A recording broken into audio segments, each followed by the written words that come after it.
Electricity, reflection है ना, फिर रिफ्रैक्शन, फिर ह्यूमन आई, इन सबको मिला के तो 3 चैप्टर हैं। इस बार शायद से ह्यूमन आई नहीं है।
आपके यहाँ कौन सा चैप्टर स्टार्ट हुआ है?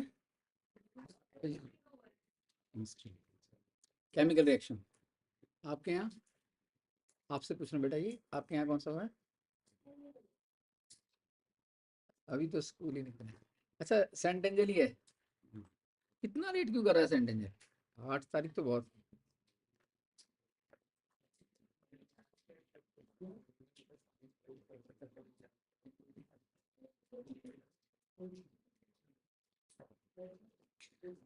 What is physics? कौन बताएगा व्हाट इज फिजिक्स?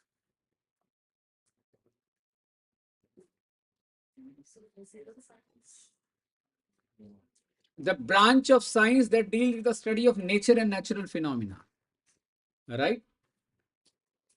अब एप्पल गिरा तो उस गिरने को एक नेचुरल फिनोमेना कह सकते हैं या नहीं? Right? So the branch of science that deals with the study of nature and natural phenomena. हाँ, बायो, उसके अंदर बायोलॉजिकली वो ह्यूमन बींग से रिलेटेड है, लिविंग बींग से रिलेटेड है। लिविंग बींग्स में प्लांट भी आ गया जिसे बॉटनी कहते हैं, जियोलॉजी आ गया जिसमें एनिमल और ह्यूमन बींग्स आ गए, राइट? तो साइंस किसे कहते हैं? अगर साइंस की डेफिनेशन देना चाहो तो व्हाट इज साइंस? यू पूछे ज्यादा बेटर है। Science is the knowledge that we humans have gained, right, through observations, right, and arrange through observation and experiments and arrange them in a systematic manner। जैसे समझ में आ गया, वो science हो गई। जैसे first law of motion, second law of motion, third law of motion, Newton की बात कर रहा हूँ मैं, 9th में पढ़ा था आपने, राइट? तो physics is the branch of science that deals with the study of nature and natural phenomena. Physics जो है 2 पार्ट्स के अंदर है 10th क्लास की। The first one is known as electrodynamics, electromagnetic dynamics. तो इलेक्ट्रोडायनामिक्स का मतलब क्या हुआ? जिसमें इलेक्ट्रिक फील्ड और मैग्नेटिक फील्ड से रिलेटेड हम पढ़ेंगे। और दूसरा है ऑप्टिक्स। तो आज जो हम स्टार्ट करने जा रहे हैं वो ऑप्टिक्स है। बेटा बिल्कुल सीरियस रहो दोनों। Optics is the branch of physics that deals with the study of optical instruments, right? One of the best natural optical instrument available with us is what? Human आई। हमारी आई क्या है, राइट? बायोलॉजिकल एक्सप्लेनेशन भी है इसकी और physical explanation भी है। तो हम आई के बारे में जो पढ़ेंगे वो फिजिक्स के संदर्भ में पढ़ेंगे, ना कि बायो के, राइट? तो बायोलॉजी से रिलेटेड अगर हमें आई के बारे में पढ़ना हुआ तो 5 साल की हमें मेडिकल करनी पड़ेगी, right? So what do you mean by optics? अब यहाँ जो अब चैप्टर स्टार्ट होने जा रहा है उसे हम ऑप्टिक्स कहते हैं। वो किस ब्रांच में आता है? ऑप्टिक्स में आता है। And what is optics? The branch of physics that deals with the study of light and phenomena associated with light, along with optical instruments like human eye, telescope, astronomical scope, compound microscope, simple microscope, etc. Right? तो उसके अंदर हम सबसे पहले आज जो पढ़ने जा रहे हैं वो है reflection of light. How many of you already started with this chapter in your school? 1 2 3 4, right, ठीक। तुम्हारे यहाँ भी हो गया वैसे? चलो ठीक। इस चैप्टर के अंदर हम बेसिकली करने क्या वाले हैं, this is a chapter which is dedicated to the meaning of light, right, and the phenomena associated with light in terms of understanding the object, kind of object, and the various aspects that I am going to encounter in today's class. The very first one, what is light? Light is a form of energy, right, which enables us to see the various objects. We all are seeing each other just because of the presence of light. So light enables us to see the various object, and obviously it is a form of light. Light consists of particle nature as well as wave nature. ठीक है, यश समझ में आ रहा है बेटा सारा? Light में पार्टिकल नेचर भी है और वेव नेचर भी है। ये पार्टिकल नेचर क्या होती है, वेव नेचर क्या होती है, 11th में आप बहुत डिटेल में पढ़ेंगे और 12th के अंदर भी, राइट। वहां इसकी आज जो हम कर रहे हैं और जो आगे फ्यूचर में हम फिजिक्स के अंदर करेंगे, वो 12th क्लास के अंदर 12 चैप्टर्स में से 8 चैप्टर 10th क्लास में ही है। तो ये इतना इंपॉर्टेंट है। अगर आपको साइंस लेनी है, so 9th has a relation with the 11th and 10th has a relation with the 12th, right? So whatever we did at the 9th level as the physics is concerned has nothing to do at the 10th level. 10th की physics 9th की physics से बिल्कुल अलग है। हम बिल्कुल नई चीजें यहाँ पढ़ने जा रहे हैं। So light is nothing but the form of energy which enables us to see the various objects. Now the question is, what is object? Object, anything which has mass, can acquire space, etc. ये तो हमने पढ़ा था 9th class के अंदर। लेकिन light के अगर हम रेफरेंस में ऑब्जेक्ट को डिफाइन करना चाहें तो ऑब्जेक्ट क्या होगा? ऑब्जेक्ट दो तरीके के होते हैं लाइट के संदर्भ में अगर हम बात करें, luminous and non luminous. Luminous objects are those objects which emit light on their own. Tubelight is a luminous object.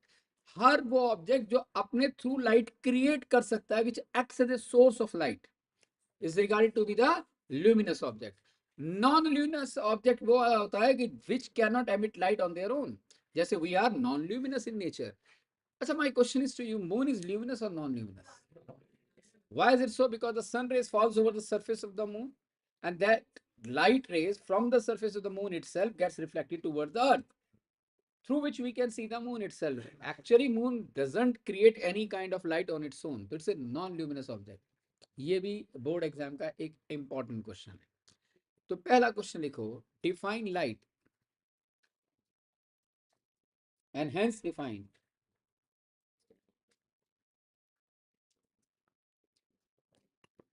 light and hence define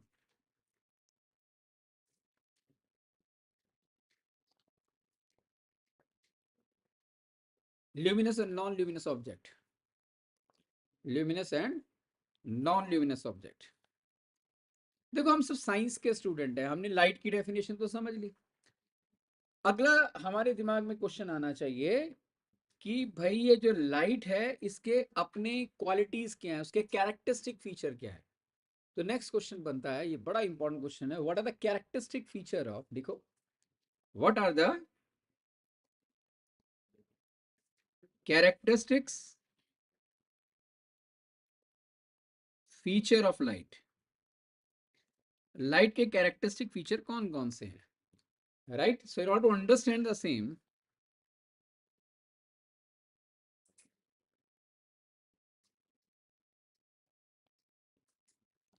सबसे पहला जो उसका फीचर है कि light consist of electromagnetic wave. Light is basically regarded to be an electromagnetic wave, right? Light क्या है? Electromagnetic wave. Electromagnetic wave के बारे में थोड़ा सा समझते हैं हम यहाँ पर।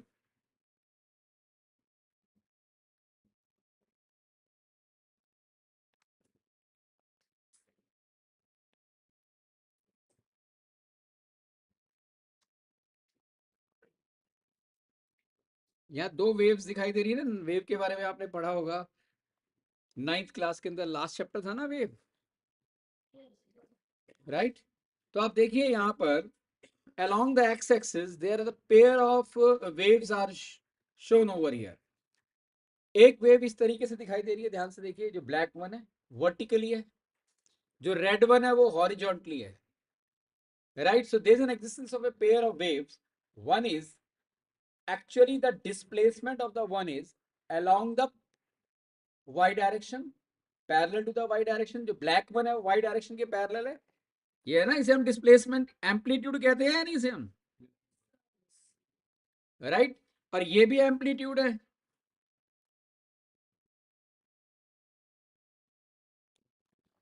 तो ये एक्स एक्सिस है. देखो physics is the subject of imagination. पूरी फिजिक्स के अंदर हम उसके बारे में पढ़ेंगे 10th में जो हमें दिखाई नहीं देता, राइट. इसलिए ये बड़ा इंटरेस्टिंग भी है और at the same time difficult भी है अगर आपने इसके ऊपर तरीके से फोकस नहीं किया तो. मैंने अभी आपसे कहा कि light consist of electromagnetic nature. थोड़ा अपनी चेयर इधर कर लो so that I can see him. Gautam हमेशा छुप जाता है. ये वाई एक्सिस है, ये एक्स एक्सिस है. This is one wave which is in the form of black colour. This is another which is in the form of the red colour. Isn't it both the waves are mutually perpendicular to one another? Both are making an angle of 90 degree with respect to one another. ये वाली wave ऊपर से आ रही है ना बेटा, right. यानी कि इसका जो डिस्प्लेसमेंट है पैरेलल टू वाई एक्सिस है. और ये जो रेड वाली है इसका डिस्प्लेसमेंट क्या है, it is parallel to the X axis. और दोनों की दोनों वेव्स, ब्लैक वाली भी और रेड वाली भी, ये जो मैंने आपको दिखाया ना इसे 3 डायमेंशन व्यू कहते हैं. यहां पर हम 3 डायमेंशन नहीं दिखा सकते, this is a 2 dimensional plane. तो इसे समझाने के लिए मैंने वन वेव ब्लैक कलर में इस तरीके से लिया और रेड कलर में इसलिए, और दोनों की दोनों वेव 90 डिग्री के एंगल पर है, राइट. एक वेव को हम इलेक्ट्रिक फील्ड कहते हैं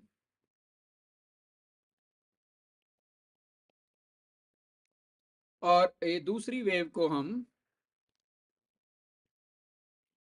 मैग्नेटिक फील्ड कहते हैं. Red one is considered to be magnetic and the black one is considered to be the electric wave. Because of this nature, light is being used as a carrier signal for the communication purpose. Communication जितना भी हम देख रहे हैं कि suppose whatever is happening right now in this room, right, can be translocated simultaneously to Australia also within no time or not. यहाँ जो इस कमरे में हो रहा है वो हम ऑस्ट्रेलिया में एक साथ देख सकते हैं या नहीं, right. There is a fraction of second difference only, right. So the live telecast can take place by using light which is of the nature of electromagnetic wave, right, as a carrier signal. अब मैंने word use किया carrier. Carrier का मतलब क्या, जो carry करे. Suppose I would like to go from Delhi to Mumbai, तो there are various way through which I can go. I can go through travelling itself, मैं पैदल चल के भी जा सकता हूँ, राइट. मैं साइकिल से भी जा सकता हूँ, मैं बाइक से भी जा सकता हूँ, मैं बस से भी जा सकता हूँ, मैं कार से भी जा सकता हूँ, मैं ट्रेन से भी जा सकता हूँ, मैं प्लेन से भी जा सकता हूँ. सबसे फास्टेस्ट में किससे पहुंचूंगा, प्लेन से. तो plane isn't it is acting as a carrier, right.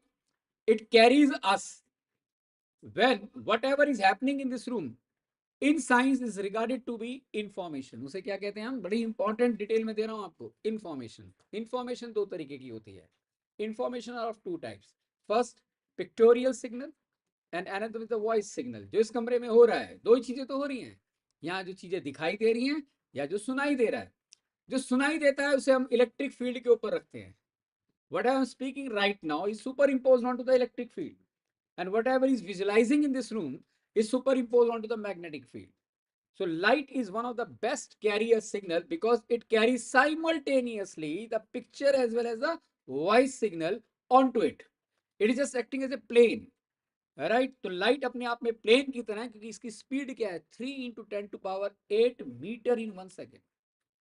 This the fastest speed in the entire universe. Light can travel, light can cover a distance of 3 × 10⁸ meter only in 1 second. That means the wavelength associated with the light is least and the frequency associated with the light is maximum. Wavelength और frequency के बारे में sound chapter के अंदर आप 9th class में कर चुके हो. अभी मैं उसके बारे में नहीं बताऊंगा, कभी फुर्सत में अगर नहीं आता होगा तो हम बाद में देखेंगे. तो लाइट एक ऐसी वेव है जिसकी एनर्जी एक्सट्रीमली हाई है. और किस वेव की एनर्जी हाई होती है, जिसकी वेवलेंथ कम होती है और फ्रीक्वेंसी मैक्सिमम होती है. Is that clear. तो light is a kind of wave which has the least wavelength and maximum frequency due to which it acts as a carrier signal to carry the information on to it. The process of carrying the information onto the carrier signal light is known as modulation. उसे हम क्या कहते हैं? Modulation. अब हम plane में बैठ गए, अब हम मुंबई उतर गए, जब हम वहां से डिपार्ट हुए तो इसको कहते हैं डीमॉड्यूलेशन. जब यहाँ जो हो रहा है ऑस्ट्रेलिया में अगर देखना है तो ऑस्ट्रेलिया में अगर वहां क्या होगा, वहां जो कैरियर सिग्नल है लाइट, उसमें से जो एक कमरे में हो रहा है इंफॉर्मेशन उसे सेपरेट कर दिया जाएगा. The process is known as demodulation. Is that clear? और ये सारा किसके थ्रू होता है? सैटेलाइट सिस्टम के थ्रू होता है ना. Communication satellites launch by the various countries. अब सैटेलाइट में एक इक्विपमेंट लगा होता है जिसे हम कहते हैं transponder. What is that transponder? Transponder क्या करता है? Transponder is actually acting as a device onto which the signal rests itself. जहां पर जाकर सिग्नल आराम कर सकता है. जैसे for example whatever is happening in this room is once superimposed onto the carrier signal that is known as light, and now this light is transmitted into the space. The best part about light, it doesn't require any material medium for its propagation. Light को किसी material medium की जरूरत नहीं है, वो तो vacuum से भी ट्रैवल कर सकती है राइट. अब वो जब ट्रैवल करेगी तो जाकर वो मकान से भी टकराएगी, ट्री से भी टकराएगी, माउंटेन से भी टकराएगी.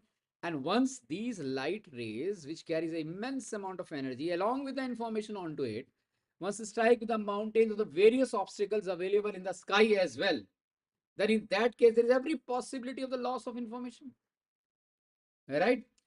So in that, in order to reduce the amount of information associated with the light itself, the transponder, right, it actually re-energizes the light signal, due to which the information carried on to it gets impact or embedded into it precisely, and from the transponder itself, it again retransmitted into the receiving end, where it receives, and obviously the information gets separated from the light itself through the process known as demodulation. तो ये काम किसके through हुआ? Light के through हुआ. अब light को एक कैरियर सिग्नल की तरह यूज करने के लिए हम स्पेस में भी ट्रांसलोकेट कर सकते हैं. और अभी रिलायंस इंडस्ट्री ने जो काम किया है कि it has used optical fibre. Optical fibre 1 metre की लेंथ 400 रुपए की होती है उसकी, 400 rupees. And that particular organisation has spread out with more than 90,000 kilometre. Optical fibre उन्होंने पूरा स्प्रेड आउट किया हुआ है, right, which is in the name of the geo itself. The large abundance of the money is being put into it, and due to which they are earning like anything, right? तो optical fiber क्या है? Optical fiber is a glass tube, right? What happens? That glass tube carries the information along with the carrier. In fact, it carries the carrier. Optical fiber carries the carrier, which consists of the information, and the moment it enters into it, travels with the speed of light 3 into 10 to the power 8 meter per second. तो optical fibre में क्या होता है? The light gets interacted with the wall inside and undergo the process known as total internal reflection. एक process होती है उसके अंदर जिसे हम कहते हैं टोटल इंटरनल रिफ्लेक्शन, जिसका अमाउंट एक्सट्रीमली हाई होता है, जिसके कारण जो इंफॉर्मेशन है वो 0.0001% भी डिस्टॉर्ट नहीं होती, जिसे हम कहते हैं आजकल 1080p से हम देखना, HD क्वालिटी से देखना, वो सब किसके थ्रू है? ऑप्टिकल फाइबर के थ्रू. तो ऑप्टिकल फाइबर एक ऐसा कम्युनिकेशन डिवाइस है जो लाइट को यूज करता है एज ए कैरियर सिग्नल. तो लाइट जो कि हमें इस समय दिखाई दे रही है, एक इतना इंपॉर्टेंट सोर्स है acting as a carrier signal to carry the information from one end to another end. Why light is acting as a carrier signal? Because light consists of electromagnetic nature. That means electric field as well as magnetic field, and both these fields are capable of capturing the information, voice signal and picture signal simultaneously. Is that clear? तो ये सबसे important पहला point था कि light consist of electromagnetic nature. Second, light travels with the speed 3 × 10⁻⁸ metre per second. अच्छा, the speed of the light depends upon the nature of medium through which it travels. अब light की speed है ना, इस बात पे भी depend करती है कि वो कहाँ ट्रेवल कर रही है. इस कमरे में इसकी स्पीड है 2.99 × 10⁸, लेकिन यही लाइट जब ग्लास से पास करती है ना, शीशे से पास करती है जब, तब उसकी स्पीड 3 नहीं रहती, तब हो जाती है 2 into 10⁸ मीटर पर second. That means the speed decreases और नॉट. तो the speed of the light में इंक्रीज और decrease depending upon its propagation through a medium. Right, किसी भी मीडियम से वो जब जा रही है तो उस मीडियम की नेचर के अनुसार उसकी स्पीड चेंज हो सकती है. आई होप ये बात क्लियर हो गई. As the light is acting as a carrier signal, has immense amount of energy associated with it. It's mainly because of the least amount of wavelength. तो wavelength range आपको light की पता होना बहुत जरूरी है. The wavelength range of the light is 4 into 10 to power minus 7 meter, right? To 8 into 10 to power minus 7. This is the wavelength range of the light rays. Is that clear? I hope इतना समझ में आ गया आपको. तो question के answer लिख लोगे. The light consist of electromagnetic nature. It is being used as a carrier signal for the communication purpose. Its wavelength is the same. And third, the fourth one, इस speed depends upon the nature of medium through which it travels. Right. हाँ बेटे, आप बोलो क्या question था, आप कुछ पूछ रहे थे.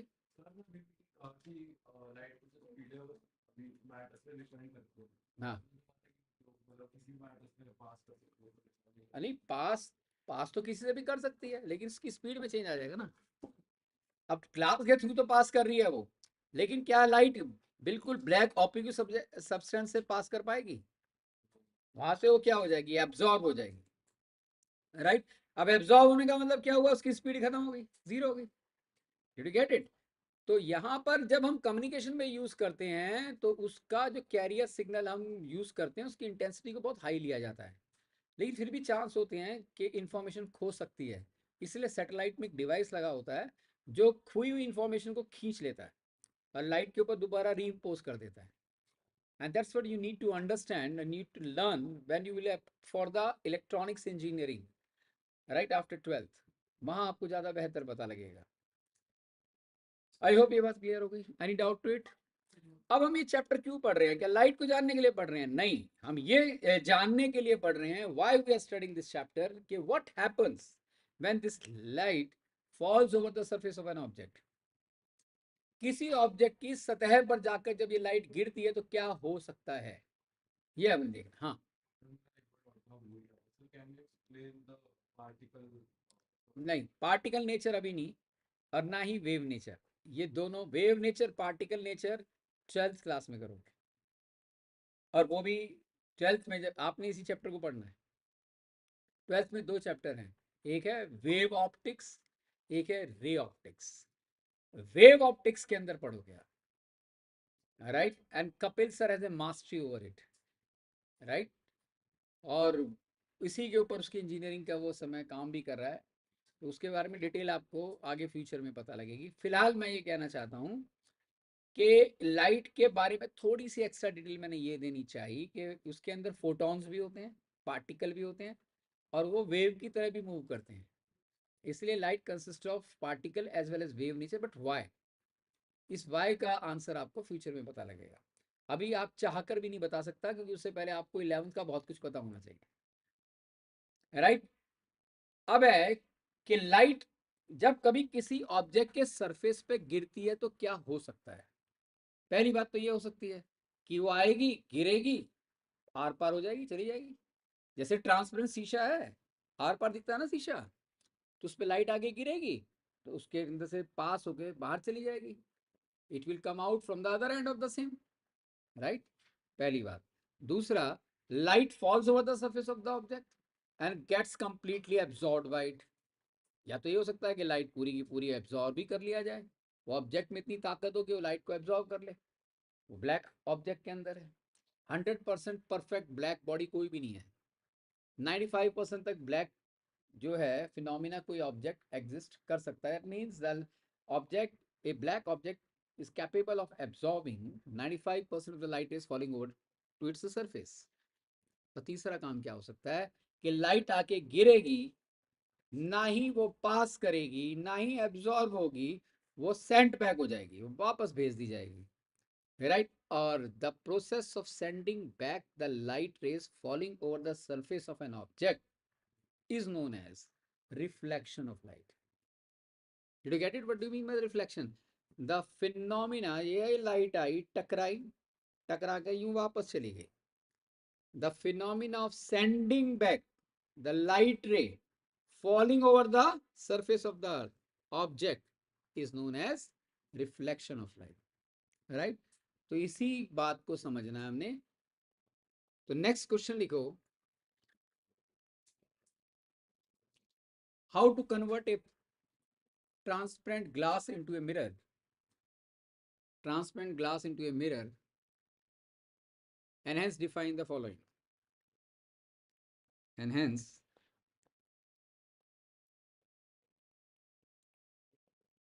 define the following।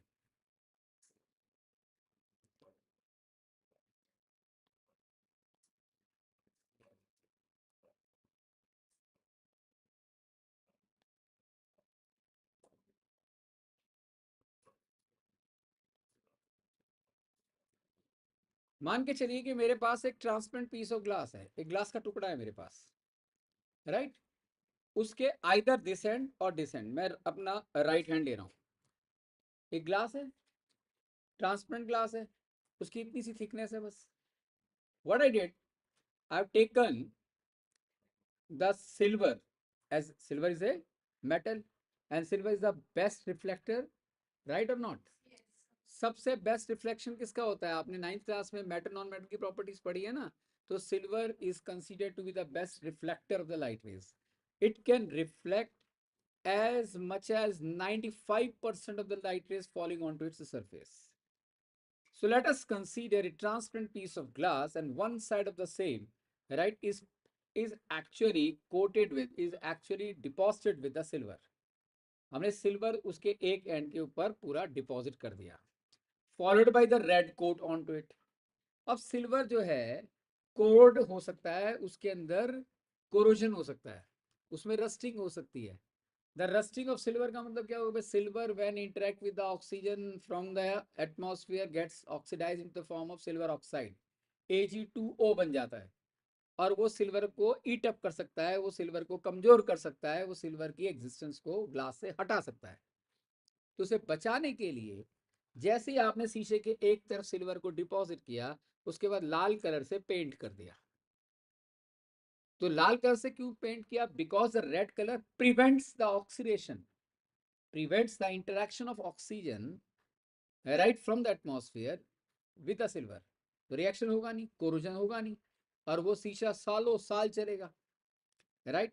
This is the way to convert a plane transparent glass into the form of a mirror. समझ में आया? A transparent piece of glass can be converted into mirror just by depositing silver followed by the red coat onto one side of the same। अब हमने क्या किया कि यहाँ पर पूरा डिपॉजिट कर दिया, या यहाँ पर हमने सिल्वर को डिपॉजिट कर दिया, या रेड कोट भी कर दिया, राइट? तो ये वाला हिस्सा प्लेन रह गया, लेकिन ये वाला हिस्सा यहाँ पर सिल्वर भी आ गया, रेड कोट भी आ गया। अब लाइट रे आएगी, तो आने के बाद वो सिल्वर थिकनेस के अंदर जाएगी, सिल्वर से टकराएगी, तो सिल्वर क्या उसे पास करने देगा? सिल्वर टकराने के बाद उसको वापस भेज देगा, because silver is the best reflector, right? तो in that way we have converted a simple transparent glass into the form of a plane mirror, right? अब वो जब गिरेगी और वापस जाएगी, तो उसकी एक्सप्लेनेशन को हम, उस फिनोमिना को हम रिफ्लेक्शन ऑफ लाइट कहते हैं। ये समझ में आ गया, right? The reflection of light is nothing but the process, ये लाइट आई, देखो आई गिरी, the process of sending back the light ray falling over the surface of the object mirror is known as reflection of light। अब इसी reflection of light को समझने के लिए हम कुछ इंपॉर्टेंट टर्म्स को समझेंगे। लिखो, डिफाइन द फॉलोइंग। फर्स्ट, रे of light. Second, incident ray. A ray of light, incident ray, reflected रे,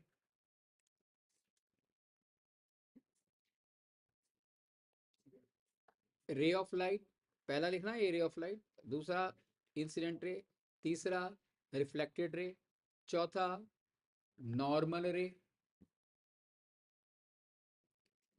पांचवा angle of incidence, the sixth one angle of reflection, right? And the seventh one is a point of incidence. Point of incidence, right?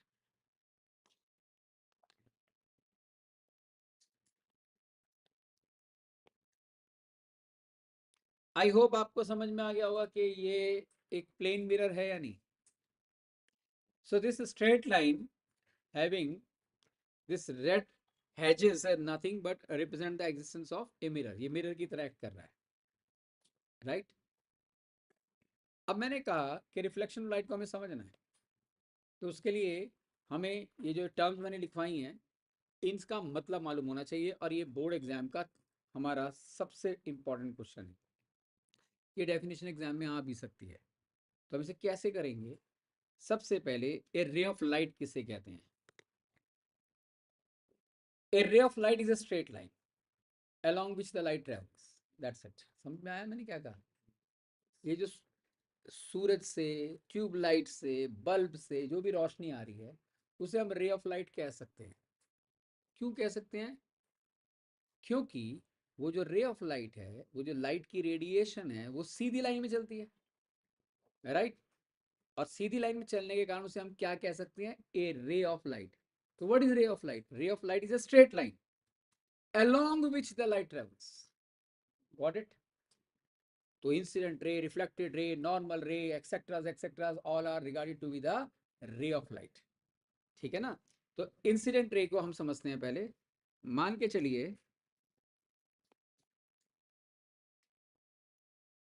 कि आई यहां पर टकराई, is a straight line along which the light travels, right? ये सब book में लिखा हुआ है, आप समझने के लिए बैठे हो, आप बाद में लिखना, समझो सब कुछ.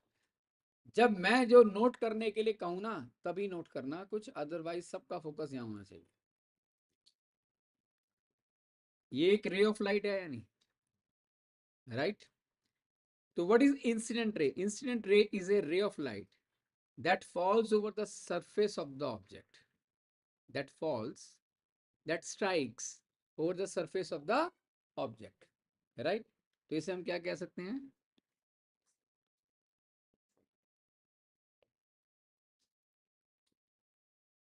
Incident. the ray which is sent back by the object, the ray which is sent back by the object is known as reflected ray. उसे हम क्या कहेंगे, right?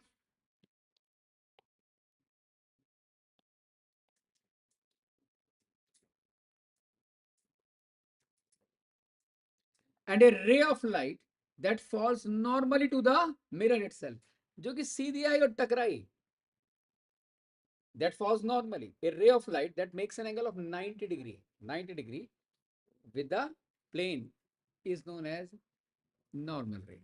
समझ में आ गया बेटा? सब क्लियर हो रहा है? किसी को कोई डाउट?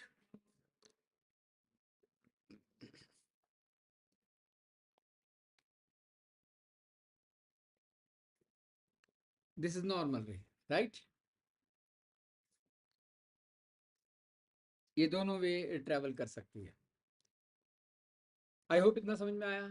तो this is reflected ray, this is normal. अब ये तीनों रेस जाकर जिस पॉइंट के ऊपर स्ट्राइक करती है ना उसे हम कहते हैं point of incidence. Point of incidence is a point at which the ray strikes, right? This is known as angle of incidence.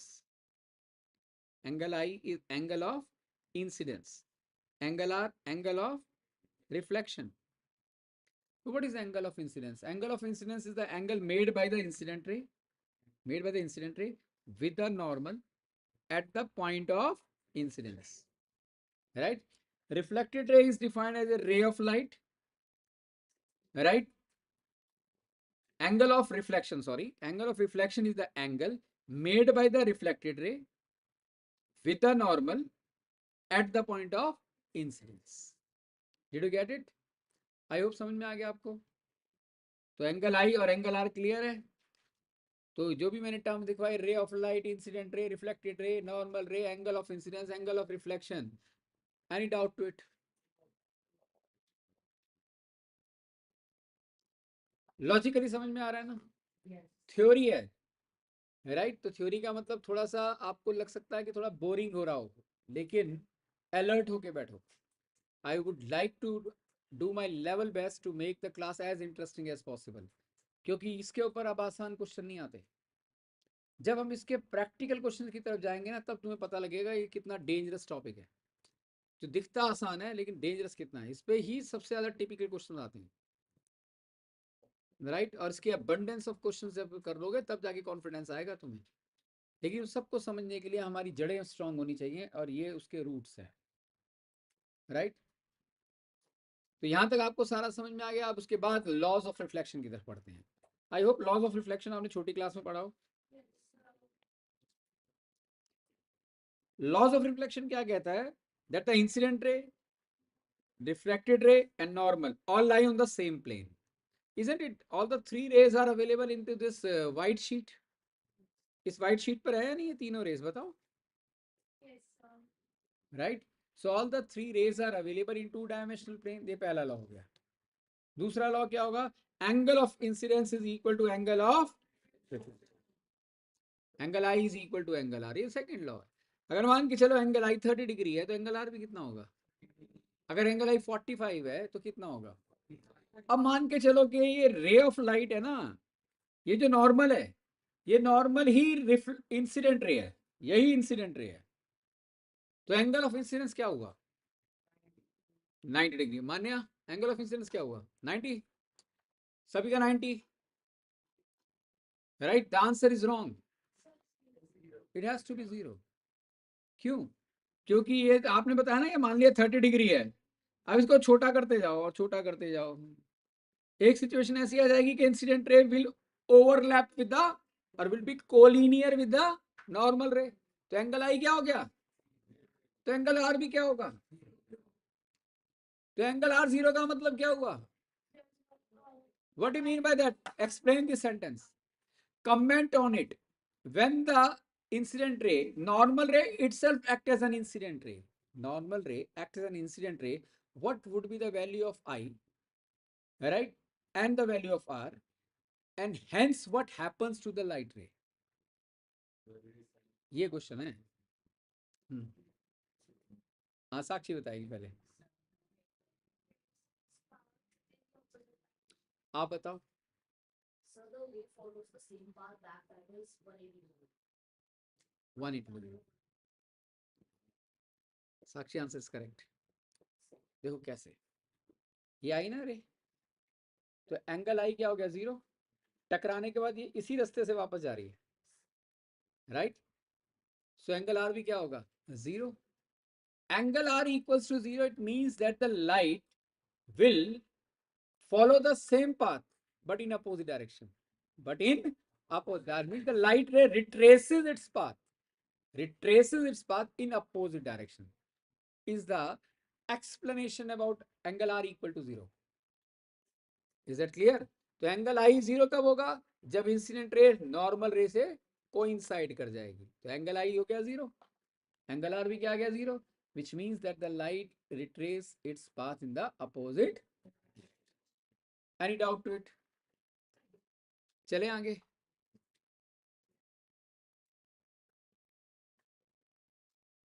समझ में आया ना बेटा? Next is image. कौन बताएगा इमेज क्या होती है? Anyone can tell me what is image?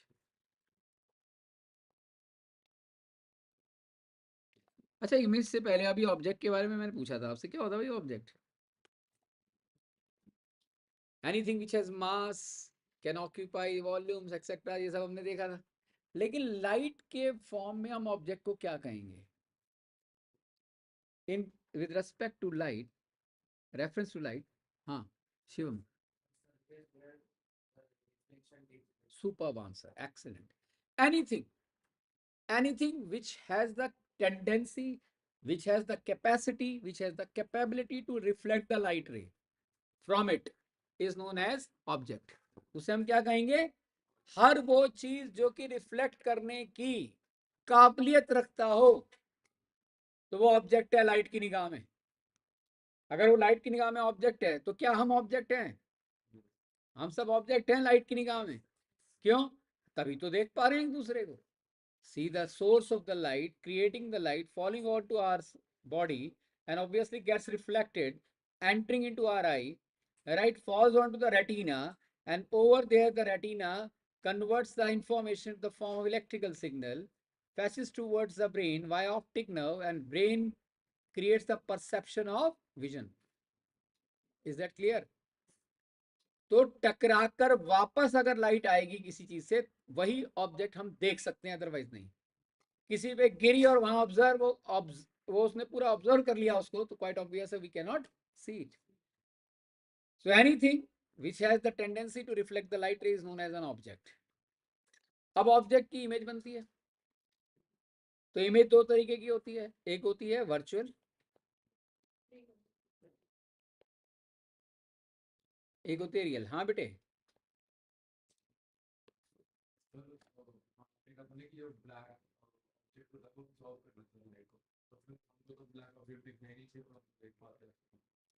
क्योंकि देख इसलिए पाते हैं क्योंकि उसकी एक बाउंड्री है। But what about the outer space which consist of no atmosphere? क्या हम देख पाएंगे? Suppose there are two persons available in a room, right? You just enter into that room from a bright light, you enter into that room. Will it be possible for you to see the room is absolutely black? Can you see the two persons? Impossible. Why is it so? Because there is no source of light. Whatever with the light, suppose it happens to be over there in the room itself being absorbed. तो reflection के लिए light का भी होना जरूरी है ना।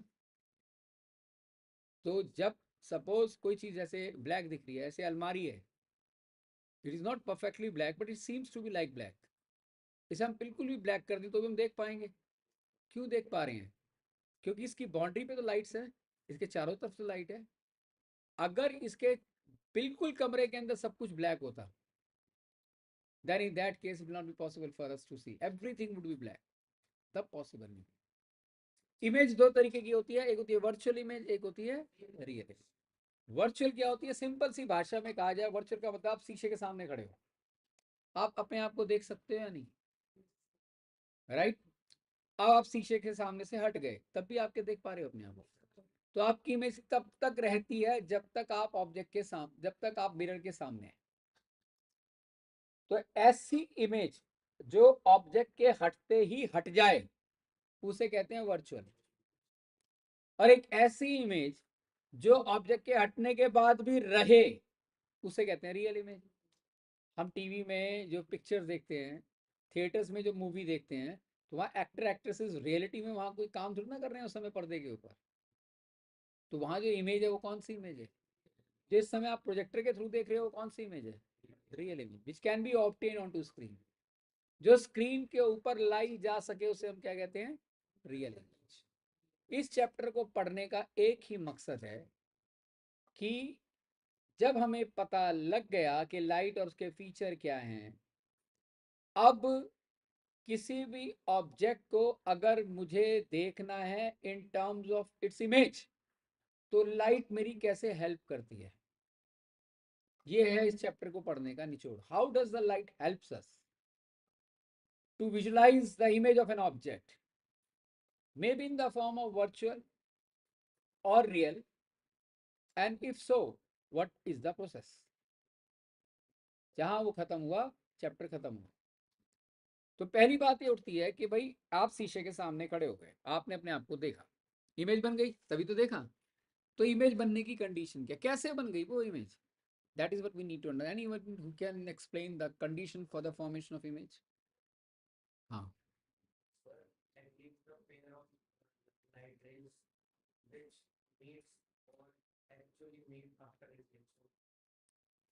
मतलब तुम्हें पता है, तुम एक्सप्लेन नहीं कर पा रहे, that is something nice.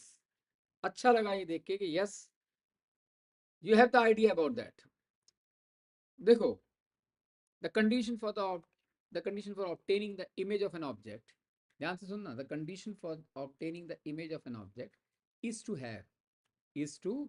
Have the existence of at least, कम से कम, a pair of light rays, at least a pair of light, कम से कम 2 light rays, at least a pair of light rays which appears to meet और actually meet, कब? After reflection from the mirror. कितना complicated sentence है ना, नहीं समझ में आया? अब इसको आसान कर देते हैं, राइट? तो आसान हम इसे इस तरीके से करेंगे कि हम पहले तो एक मिरर बनाएंगे।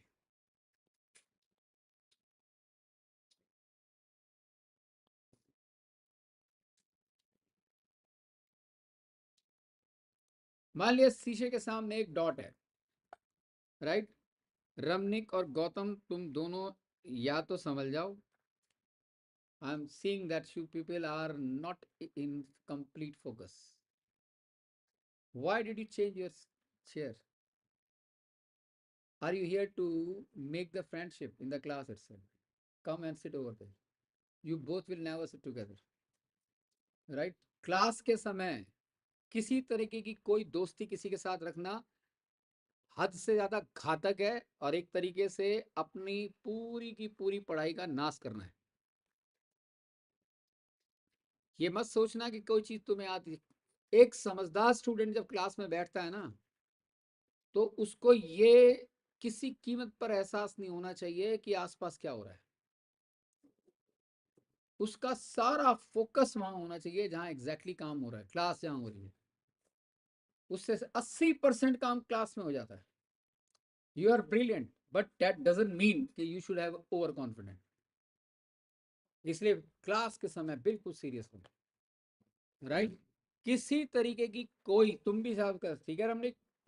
और खासकर जिनकी अच्छी खासे रिलेशन है, उनको तो भूल के भी साथ नहीं बैठना चाहिए, बिल्कुल साथ नहीं बैठना चाहिए। Diversion always creates the negligence, और नेग्लिजेंस जो होगी वो परफॉर्मेंस पे इंपैक्ट डालेगी, राइट?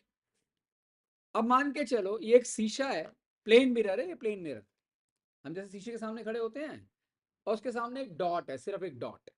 उस डॉट की इमेज मुझे बनानी है। तो इसकी इमेज बनाने के लिए मैं क्या करूंगा? मैंने अभी आपको कंडीशन बताई थी, the condition for creating the image is to have the existence of at least a pair of light rays, right? जो कि ऑब्जेक्ट से है। मान लिया यहाँ सूरज है या ट्यूबलाइट है या बल्ब है या कुछ भी है जो कि अपनी लाइट प्रोवाइड कर रहा है, जो इस ऑब्जेक्ट के यहाँ पर ऊपर आकर गिरी, जिससे यहां से एक लाइट निकली और उस शीशे से जाके यहाँ टकराई, right? This source, which is providing the light rays, falls onto the surface of this object dot, and from that object, right, it gets incident onto the mirror itself, right? टकराने के तुरंत बाद क्या हुआ इसके साथ?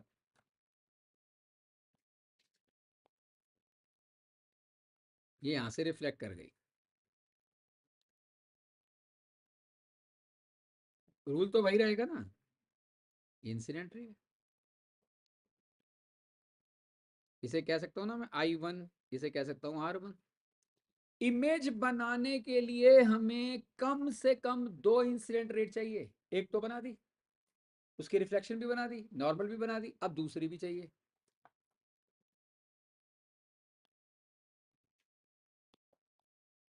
मान लिया दूसरी है,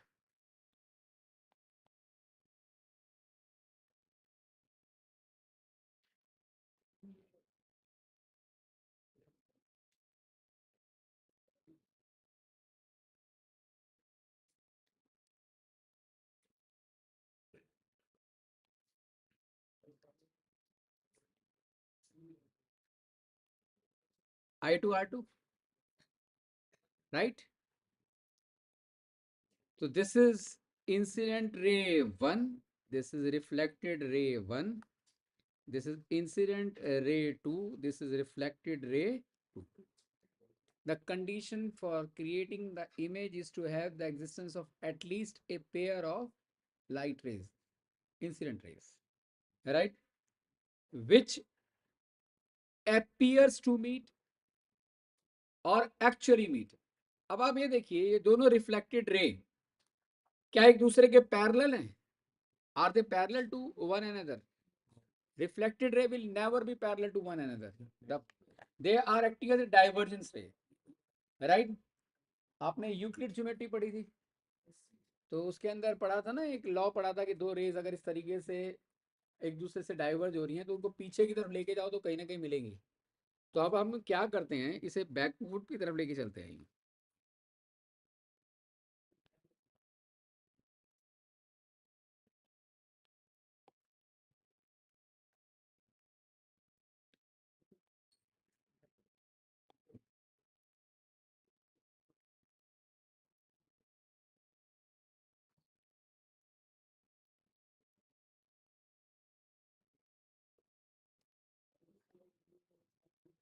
तो इन दोनों को मैंने बैकवुड पीछे की तरफ ले गया या नहीं ले गया मैं? और यहाँ पर पीछे जाने के बाद मान लिया ये ओ है, तो ये क्या हो गया, ओ डैश। तो O dash happens to be the image of the object O or not, right. तो ये जो ओ डैश इमेज आई ये कैसे आई? क्या ये दोनों रिफ्लेक्टेड रेज प्रैक्टिकली कहीं मिल रही हैं? लेकिन हमने जबरदस्ती मिला दिया इन्हें, right. So the reflected ray appears to be, ऐसा लग रहा है कि दोनों मिल रही हैं, ऐसा लग रहा है ना कि दोनों पीछे की तरफ मिल रही हैं, राइट। लेकिन प्रैक्टिकली वो कहीं मिल नहीं रही। जब कभी भी appears to meet after reflection from the mirror or not, तो उस ऑब्जेक्ट की इमेज हमें मिलती है। यानी कि ओ की इमेज हमें कैसे मिली, ओ डैश की फॉर्म के अंदर मिली, राइट और not. So the condition for the creation of image in this case is to have the existence of a pair of light rays which appears to meet at a point after reflection from the mirror itself. Did you get it? अब जरूरी नहीं है कि दो light rays, दो से ज्यादा भी ले सकते हो आप। एक काम करते हैं,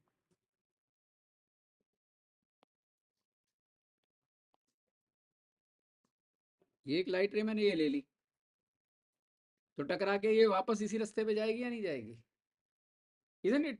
अगर यहाँ से एक लाइट रे आई तो वो नॉर्मली गिरी या नहीं प्लेन मिरर के ऊपर, बहुत नॉर्मल रे है ये, और नॉर्मल रे भी है और ये इंसिडेंट रे भी है या नहीं? अभी तो डिस्कस किया था, जो नॉर्मल आके गिरती है तो रिट्रेस ऐसे ही वापस जाती है या नहीं?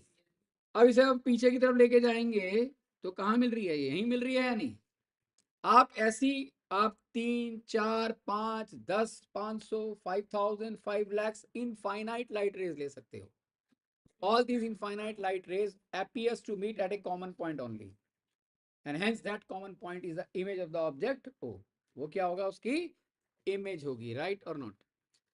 So the condition for the creation of image is to have the existence of at least a pair of light rays which actually meet or appear to. Actually meet का केस हम बाद में देखेंगे।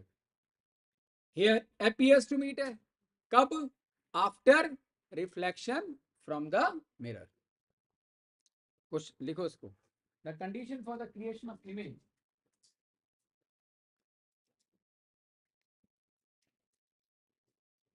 the condition for the creation of image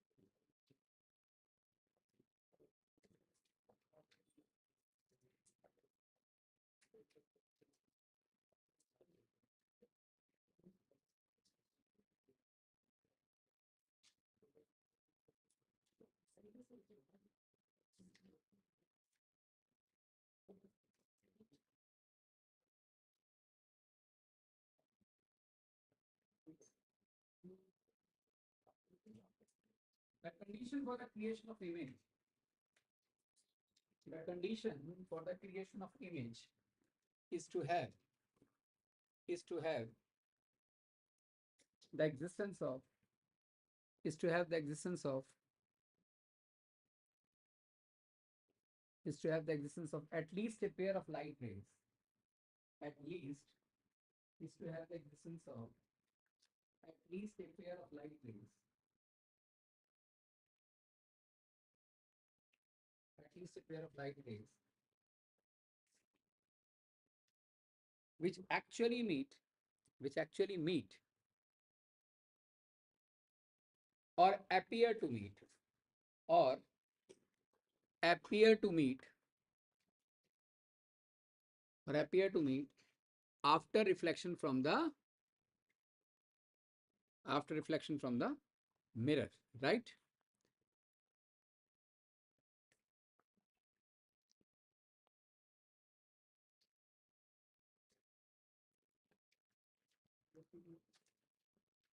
I hope ये बात सबको समझ में आ गई बेटा जी। अब एक काम करते हैं, अब तो हमने एक डॉट की इमेज बनाई थी, अब हम एक एक्सटेंडेड ऑब्जेक्ट की इमेज बनाते हैं। यानी कि मान के चलो कि ये एरो है, इस एरो की इमेज बनानी है इस प्लेन में। तो दिखाई कहाँ देगा ये एरो? क्वाइट ऑब्वियस है, यहाँ दिखाई देगा ना यूं, राइट? अरे भाई हम जब शीशे के सामने खड़े होते हैं तो हम उसके अंदर ही तो दिखाई देते हैं। So the image of this arrow would be inside the mirror itself. And what the best part of it, that the distance of this object from the mirror, जिसको हम कहते हैं object distance, that object distance would certainly be equal to the distance of the image from the mirror itself.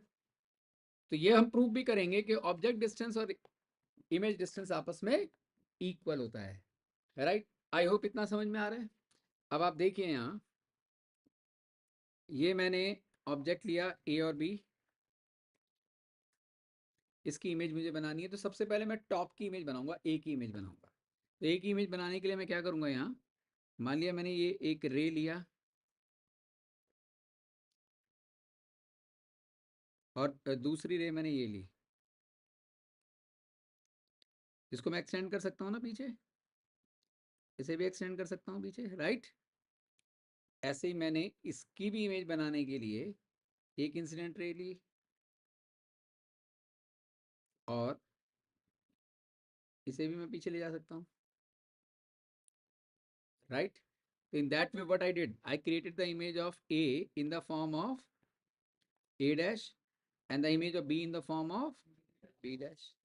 In the similar fashion, we can create the image of all the points that exist between a b in the form of a dash b dash, right or not? a dash b dash की form के अंदर निकाल सकते हैं नहीं, बोलो बेटा जी, right? So in the, तो what we see over here, हमें क्या देखा, that first हमने टॉप की इमेज बनाई ए की, फिर हमने बॉटम की इमेज बनाई बी की। ए और बी की इमेज कैसे बनाई, सबको क्लियर है? इन द सिमिलर फैशन, आपको बाकी ए और बी के बीच में जितने भी पॉइंट्स हैं उनकी इमेज बनाने की जरूरत नहीं है, सिर्फ लिख देना in the similar fashion we can create the image of all points that exist between A and B in the form of a dash and b dash, right, as shown in the figure itself. Got it? इसे भी पीछे आप ऐसे लेके जाएंगे,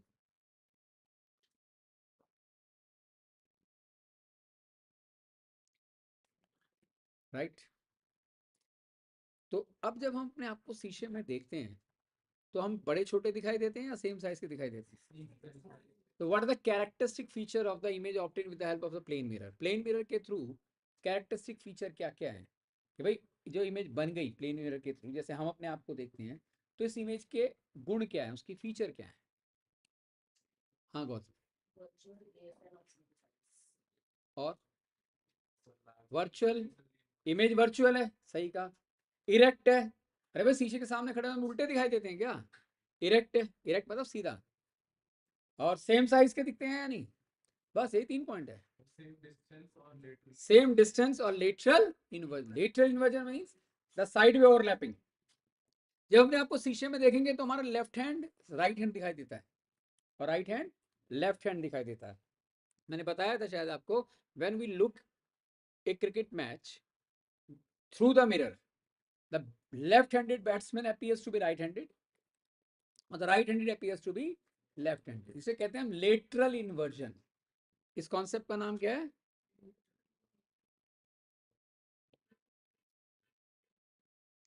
तो characteristic feature of plane mirror are what?